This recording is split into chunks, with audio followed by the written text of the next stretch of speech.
বন্ধুরা, মার্ভেলের latest movie fantasy the 4 step এ আপনাকে স্বাগতম। গল্পের শুরুটা হয় রিড রিচার্ড এবং তার স্ত্রী সু স্টর্মকে দিয়ে। সু এইমাত্র জানতে পারে যে সে গর্ভবতী। রিড এবং সু অনেক চেষ্টা করেও যখন সন্তানের আশায় হাল ছেড়ে দিয়েছিলেন, তখন এই খবরটি তাদের জন্য অনেক আনন্দের ছিল। কিন্তু রিড চিন্তায় পড়ে যায়, তাদের এই শিশুও কি তাদের মতো বিশেষ ক্ষমতার অধিকারী হবে? এরপর আমাদের সামনে আসে 4 বছর আগের ঘটনা।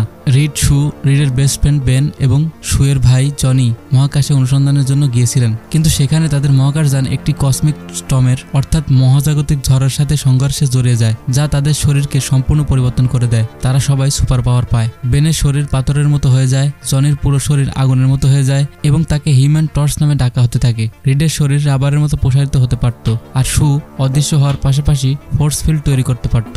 তাদের দলের নাম হয় ফ্যান্টাসি 4। তারা পৃথিবীকে অনেক বিপদ থেকে বাঁচায়। রিড একজন অত্যন্ত বুদ্ধিমান বিজ্ঞানী ছিল, আর সু রাজনৈতিকভাবে সব দেশকে একত্রিত করে পৃথিবীতে শান্তি আনার চেষ্টা করেছিল। সে আন্ডারগ্রাউন্ড ওয়ার্ল্ডের নেতা হার্বির সাথে চুক্তি করে নেয়। পুরো বিশ্ব ফ্যান্টাসি 4কে ভালোবাসে। এই মুহূর্তে জনি এবং বেন রিড সুয়ের জন্য রাতের খাবারের অপেক্ষা করছিল। তারা প্রথমবারের মতো রবিবার রাতের খাবারের জন্য দেরি করেছে। বেন সু এবং রিডের মুখ দেখে বোঝা যায় যে সু গর্ভবতী। সবাই উদযাপন করতে শুরু করে এবং পুরো বিশ্বকে এই খবর জানানো হয়। তাদের পুরো বাড়িটি শিশুকে সুরক্ষিত করার জন্য বেবি প্রুফ করা হয়। সবাই একই কথা ভাবছিল, বাচ্চার কি সুপার পাওয়ার থাকবে? রিড এই বিষয়ে গবেষণা করছিল।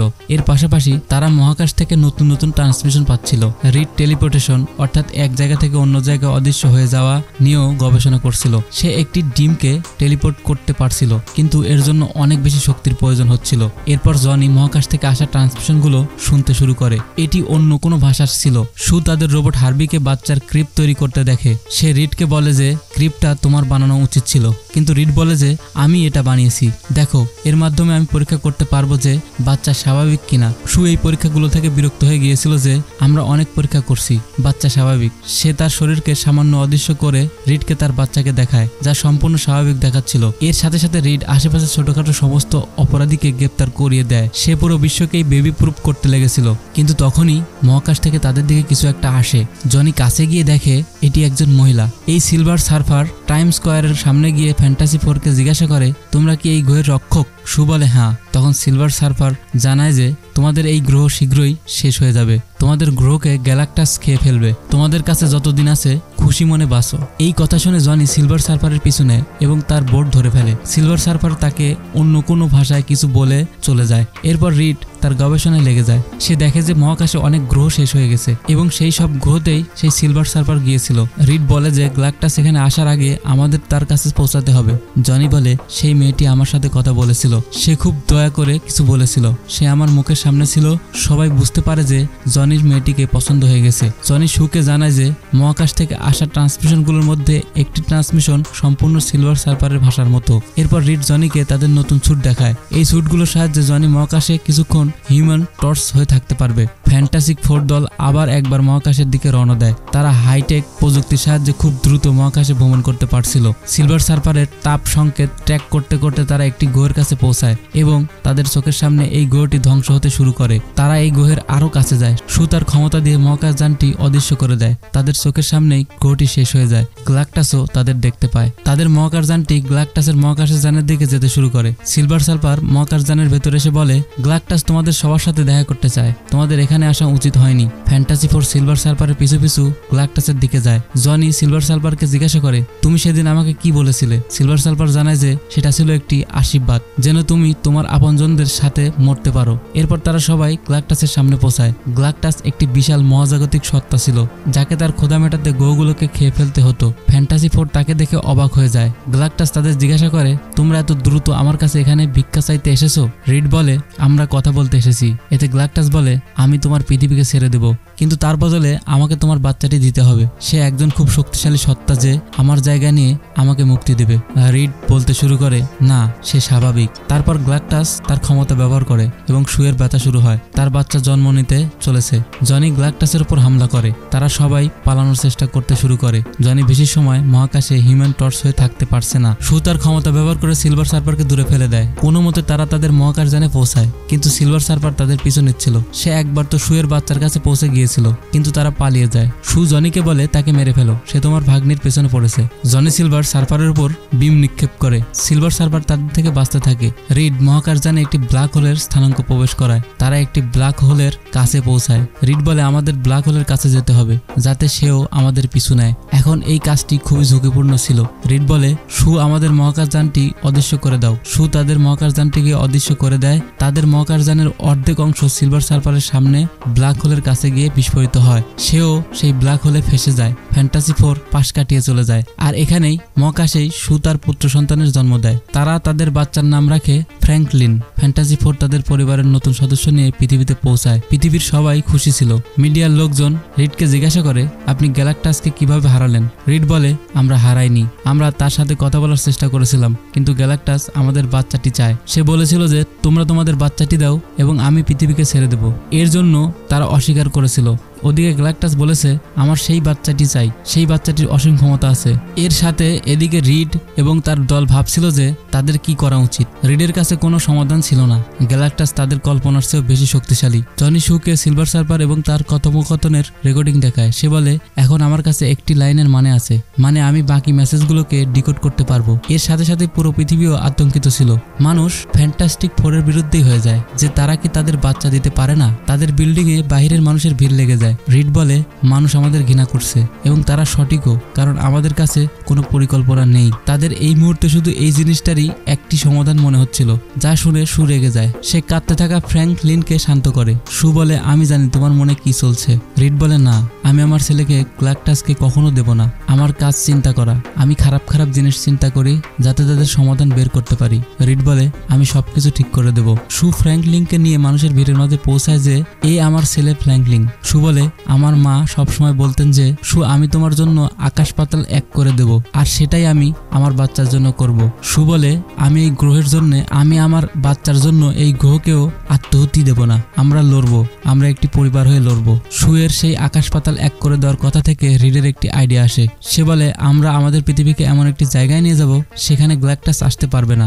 রিড এখানে সেই ডিমের মতো পুরো পৃথিবীকে সরানোর কথা বলছিল। সে এমনটা করে পৃথিবীকে এত দূরে নিয়ে যাবে যেখানে গ্যালাক্টাস লাখো বছর ধরে আসতে পারবে না। এই কাজের জন্য তারা পুরো পৃথিবীতে বড় বড় টাওয়ার তৈরি করতে শুরু করে। তাদের এই কাজ করার জন্য অনেক বেশি শক্তির প্রয়োজন ছিল, তাই পুরো বিশ্বে শক্তি সংরক্ষণের জন্য লকডাউন শুরু হয়ে যায়। এর সাথে রিড ফ্র্যাঙ্কলিনের সাথে কথা বলতে শুরু করে যে আমি তোমার সম্পর্কে কিছু জানি না, আর এখন আমি জানার চেষ্টাও করব না, তুমি নিজেই আমাকে সব জানিয়ে দিও।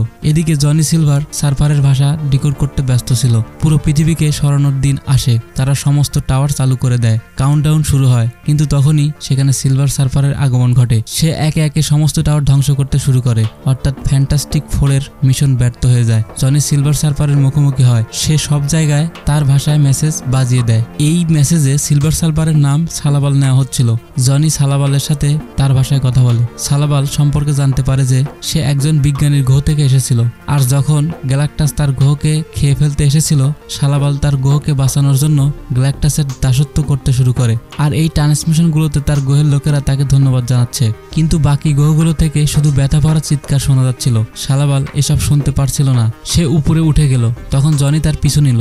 সে বলে যে এটি আমার গ্রহ এবং আমিও এটিকে তোমার মতো বাঁচাবো। জনি বলে ফ্র্যাঙ্কলিনের জায়গায় আমাকে নিয়ে যাও। সালাবাল বলে এমনটা হতে পারে না। সে বলে বাচ্চাকে নিয়ে এখান থেকে পালিয়ে যাও।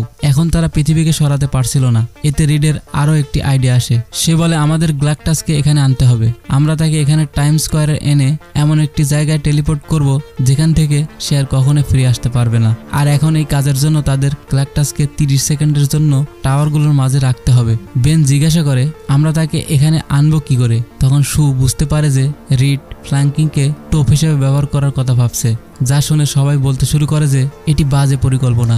রিড বলে যে এটি একমাত্র পরিকল্পনা। এরপর তারা এই কাজের প্রস্তুতি নিতে শুরু করে। তাদের এই পুরো এলাকা খালি করাতে হবে। শু এই কাজের জন্য আন্ডারগ্রাউন্ড ওয়ার্ল্ডের নেতা হার্বিকে রাজি করায়। তাকে মৌলম্যানও বলা হতো। শু তাকে রাজি করায় যে পুরো পৃথিবী বিপদে আছে, কিছু সময়ের জন্য তোমাকে ভূপৃষ্ঠের লোকদের আন্ডারগ্রাউন্ডে জায়গা দিতে হবে। সবাই ধীরে ধীরে নিচে যেতে শুরু করে। গ্যালাক্টাস পৃথিবীর কাছাকাছি চলে আসে। রিড ও শু ফ্র্যাঙ্কলিনকে টাইম স্কোয়ারের মাঝখানে রেখে দেয়। গ্যালাক্টাস তার মহাকাশযান থেকে নেমে নিউ ইয়র্কে পৌঁছায়। সে এখানে মাটির গন্ধ পর্যন্ত নেয়। সে স্ক্যান করে ফ্র্যাঙ্কলিনকে খুঁজে পায়। গ্যালাক্টাস নিউ ইয়র্কের রাস্তা দিয়ে টাইম স্কোয়ারে পৌঁছায়, কিন্তু তখনই জনি তার চোখে হামলা করে। সে ফ্র্যাঙ্কলিনকে তাদের বাড়িতে ফিরিয়ে রেখে আসে। রিড টেলিপোর্টেশন চালু করতে প্রস্তুত ছিল, কিন্তু গ্লাকটাস টাওয়ারগুলোর মাঝে পা রাখে না। সে পিছিয়ে যায়। সে ফ্র্যাঙ্কলিনকে ফ্যান্টাস্টিক ফোরের বিল্ডিং এ দেখে ফেলে। সে তার দিকে এগিয়ে যায়। এতে ফ্যান্টাস্টিক ফোর একসাথে গ্লাকটাসকে থামানোর চেষ্টা করে, কিন্তু তাদের সমস্ত আক্রমণ ব্যর্থ হয়। গ্লাকটাস বেনকে মহাকাশে ছুঁড়ে ফেলে দেয়। জনি তাকে বাঁচাতে যায়, তো গ্লাকটাস শুয়ের গাড়িকেও হাত দিয়ে ছুঁড়ে ফেলে দেয়। রিড যখন গ্লাকটাসের উপর হামলা করতে গেল, গ্লাকটাস তাকে পোকার মতো ধরে প্রসারিত করতে শুরু করে। রিডের পোশাক ছিঁড়তে শুরু করে। সে ভয়ে চিৎকার করছিল। তখনই সেখানে জনি এবং বেন চলে আসে। তারা রিডকে বাঁচিয়ে নেয়, কিন্তু গ্লাকটাস গিয়ে ফ্র্যাঙ্কলিনকে তুলে নেয়। শু তার ছেলেকে গ্লাকটাসের কাছে দেখে সে তার সমস্ত ক্ষমতা ব্যবহার করে গ্লাকটাসকে থামাতে শুরু করে। এখন শু তার বাচ্চাকে বাঁচানোর জন্য সীমা ছাড়িয়ে বেশি ক্ষমতা ব্যবহার করছিল। সে গ্লাকটাসকে ঠেলে টাইম স্কোয়ারের মাঝে নিয়ে আসে। রিড শুকে থামতে বলছিল। শু বলে, আমার বাচ্চাকে বাঁচাও। তাকে তার ছেলের সামনে আর কিছু দেখা যাচ্ছিল না। বেন একটি বিল্ডিং ভেঙে গ্লাকটাসের ভারসাম্য নষ্ট করে। জনি মেশিন চালু করে।